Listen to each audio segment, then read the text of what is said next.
and in California, if you got pregnant, you can have abortions. It's not a big deal. But over in Oklahoma, if you get pregnant, it's a big deal, and you have to have money to get an abortion.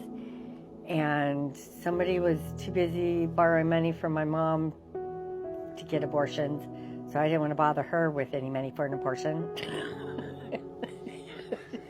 And you were 21. Is that too much information? No, you're fine. No. Yeah, and I was about 21. Definitely not mother material. Never have been.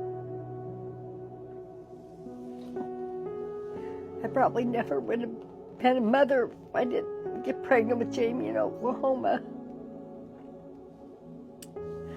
But yeah, I'm just not mother material. And my parents, they weren't loving, and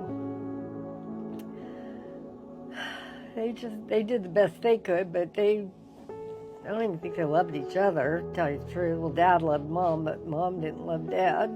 And that was like the 1950 American, Leave It to Beaver type family that Mom grew up in. Yeah, they were, So there wasn't a lot of emotion involved. Yeah. It was kind of all mechanical. Yeah, and I think that's why I latched on to somebody that was abusive. I mean, I didn't know he was abusive at first, but I stayed with him because I was really insecure and just needed to have security, even though he whipped my ass.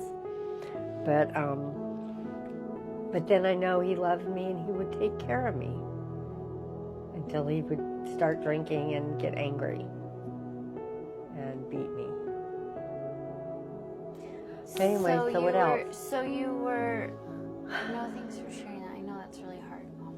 This is going to help somebody, though. We're doing this to help somebody, and we have a happy ending that's still unfolding. So, boy, yeah, it's crazy. So my mom went through a lot, and thanks for sharing this stuff, Mom. Thank you for sharing these things. It's really healing and good for you, and good for us, and good for whoever this will reach.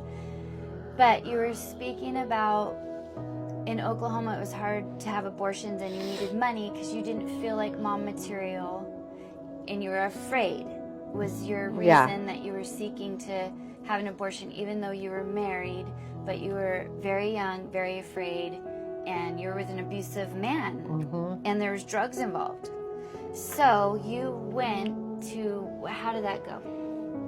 Oh, we went to a church to get help. To ask them for money for an abortion? I know we asked for food. We asked for help.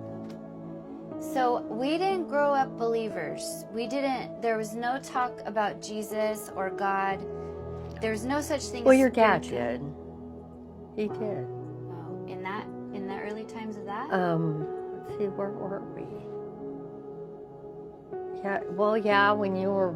I know he did when you were born. Well, even if it was surface level. There was no life transformation. Long story short about Mike Jackson, my real dad, he overdosed on heroin when I was 21 years old. So he's been long gone for a while. Oh, God. Yeah, he's been long gone. But he would talk about Jesus sometimes when I'd see him, because I see him once in a while when I became a teenager. And we went to church sometimes together.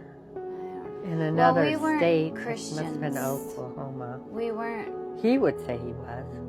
He would. There's lots of people that say they're Christians and still use drugs and still do this and still do that, and that's okay. That's between them and the Lord. But in my walk with Jesus Christ, I'm not going to... I want to see what God can do with me, and most of all, I want to break these generational curses. I don't want my kids to see a phony, fake Christian. I'm not saying I'm perfect, but I'm kind of going off topic here, but I didn't grow up going to church or any talk about the Lord. And we weren't churchgoers. We were really screwed up people is basically the bottom line. Well, But yeah, maybe we here and ran there. away from Mike, and So you went to a church to ask for help and ask for money for an abortion. And of course, the church wouldn't give money for an abortion. And so that's how I was born.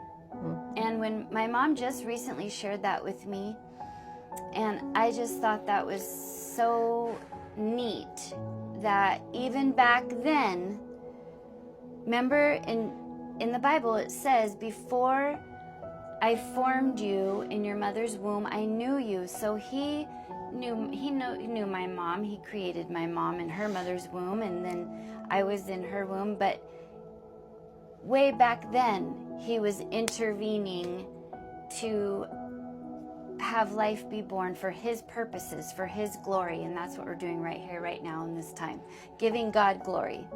Does that mean I'm totally against abortions and I'm like one of those people that stand outside the picket fence, or the picket line or whatever? That's just me. I don't condemn people for abortions. That's between them and the Lord. And I'm getting off topic again really quick, but I've never really shared this. I don't condemn people for abortions. That's between them and the Lord. I share the gospel, and then it's up to them of what they're going to do when things like that happen, when drugs are involved, abortions are involved, whatever it is. But yeah, I'm not one of those Christians that says, you don't have abortions. Do I believe in abortions? I don't. But do I go around making a big deal about it? I don't do that either, because that only pushes unbelievers away and makes them hate us, for real. So, you did that. Then, I was born.